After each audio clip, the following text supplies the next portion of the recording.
Dalam kehidupan sehari-hari, kita tidak lepas dari plastik. Plastik dimanfaatkan untuk berbagai keperluan, mulai dari mainan anak-anak, alat-alat rumah tangga, untuk tas,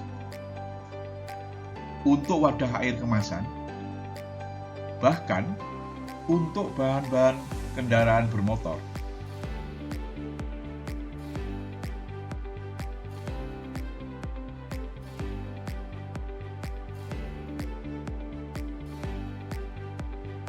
Pada saat ini, plastik menjadi bahan primadona dalam kehidupan sehari-hari.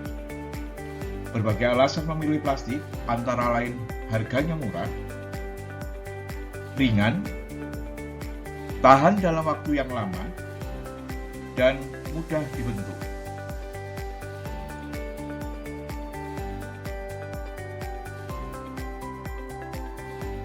Plastik merupakan material kimia polimer yang dibentuk dari hasil reaksi kimia monomer-monomer. Salah satu contoh dari plastik adalah polipropilena. Polipropilena ini dibentuk dari monomer-monomer yang berasal dari propena. Dengan reaksi kimia yang dipengaruhi oleh suhu dan tekanan, maka plastik yang berasal dari propena akan terbentuk.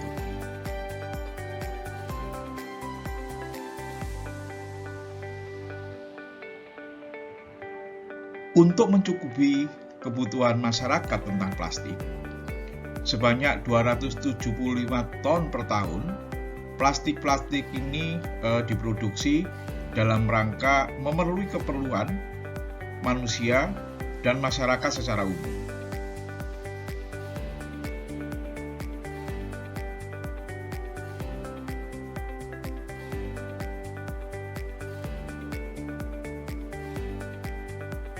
Pada saat pandemi, kebutuhan plastik sangat meningkat secara drastis.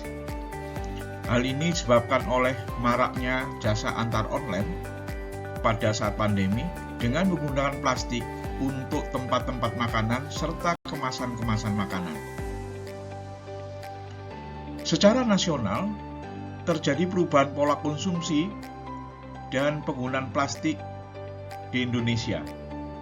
Survei di Bandung menyebutkan bahwa ada peningkatan jumlah sampel kemasan plastik sebelum dan sesudah pandemi, yakni meningkat 50% dibanding tahun-tahun sebelumnya.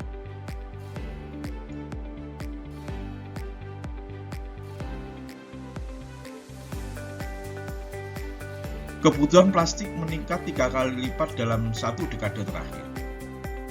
Pada tahun 2021 disebutkan bahwa kebutuhan bahan baku plastik secara nasional sebesar 7,2 juta ton per hari.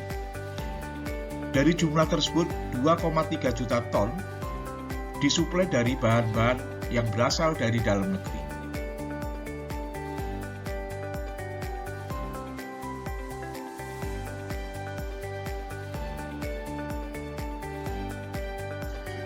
Dengan jumlah penduduk sebesar 270 juta jiwa pada tahun 2020, Indonesia menyumbangkan sampah plastik terbesar kedua setelah Cina.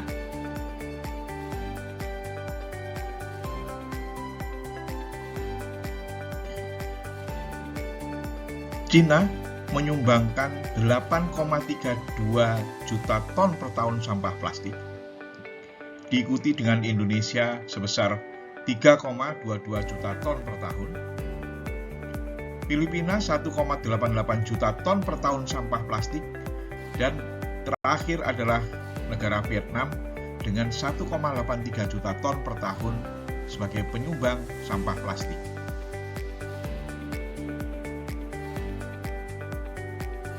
Masih banyak masyarakat membuang sampah-sampah plastik ke lautan. Sebesar 1,3 juta ton, masyarakat membuang sampah plastik ke laut.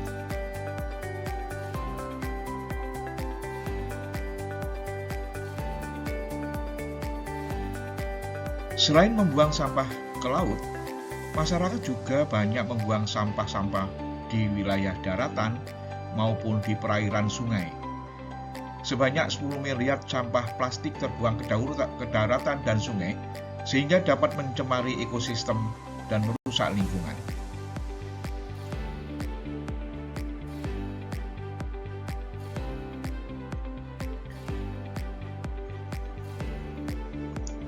Betapa banyaknya plastik-plastik yang sudah digunakan dan dapat menjadi sampah, maka kita harus segera stop menggunakan plastik.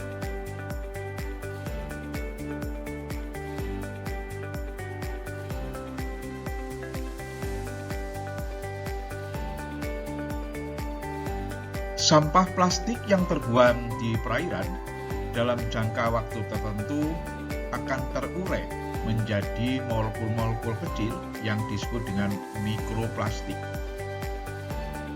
Mikroplastik ini jika masuk ke dalam tubuh ikan, maka akan terjadi proses bioakumulasi mikroplastik, sehingga di dalam tubuh ikan akan banyak terdapat mikroplastik yang membahayakan bagi ikan maupun bagi manusia.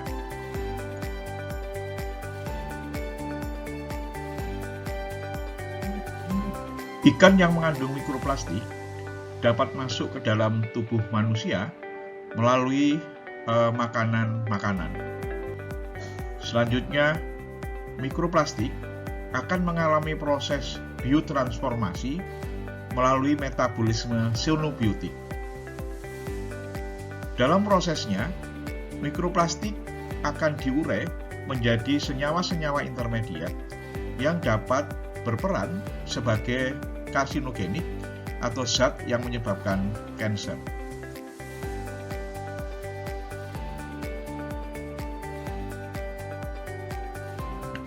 Senyawa-senyawa intermediate yang terbentuk dari hasil metabolisme cyanobiotik selanjutnya dapat mempengaruhi beberapa hal. Yang pertama adalah cedera seluler, yang kedua adalah cedera genetik.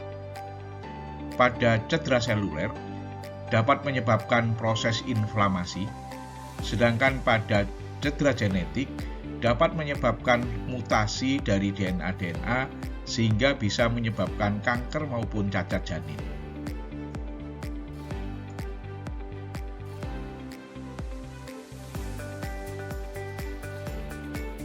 Di Indonesia, sekitar 10-15% sampah-sampah plastik telah diolah, sedangkan 10-70% telah tertimbun di tempat-tempat pembuangan sampah. Sementara itu, 20-30% sampah terbuang di lingkungan dan 50% diantaranya merupakan sampah-sampah plastik.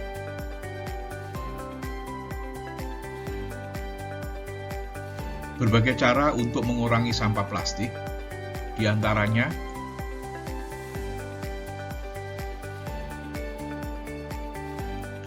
yang pertama adalah mengurangi pemakaian plastik.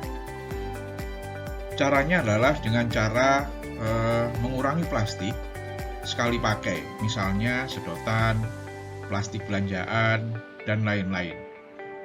Cara ini memang tidak dapat menghilangkan pemakaian plastik, tetapi sudah lebih dari cukup untuk mengurangi pemakaian plastik.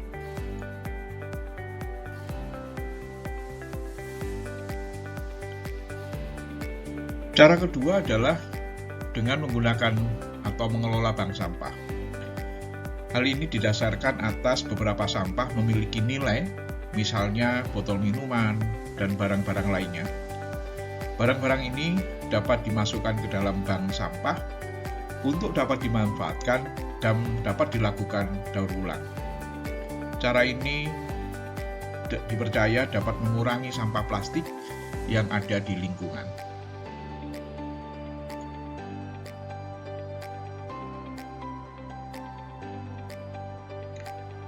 Beberapa penelitian telah mengungkapkan bahwa limbah plastik dapat digunakan untuk campuran aspal. Penelitian-penelitian yang telah dilakukan adalah ketika mengaspal dengan area 15.518 meter persegi, maka diperlukan sampah sekitar 5,37 ton. Dan cara ini merupakan salah satu pemanfaatan sampah, terutama limbah plastik. Riset-riset seperti ini sudah diaplikasikan di Indonesia, dan beberapa perumahan-perumahan, jalan-jalan yang digunakan merupakan campuran dari sampah plastik dan aspal.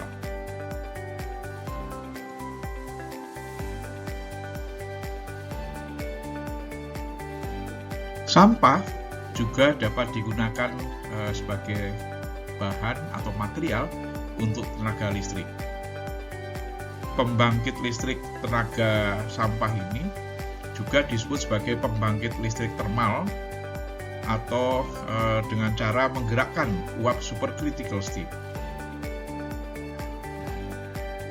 Pada proses ini akan dihasilkan gas-gas metana yang hasil pembakaran sampah akan menghasilkan panas dan akan memanaskan uap pada boiler steam, dan uap kompresi tinggi ini kemudian dapat menggerakkan turbin uap yang tersambung pada generator dengan perantara gigi transmisi, sehingga akan dihasilkan listrik. Daya yang dihasilkan pada pembangkit listrik tenaga ini berkisar antara 500 kW sampai 10 MW.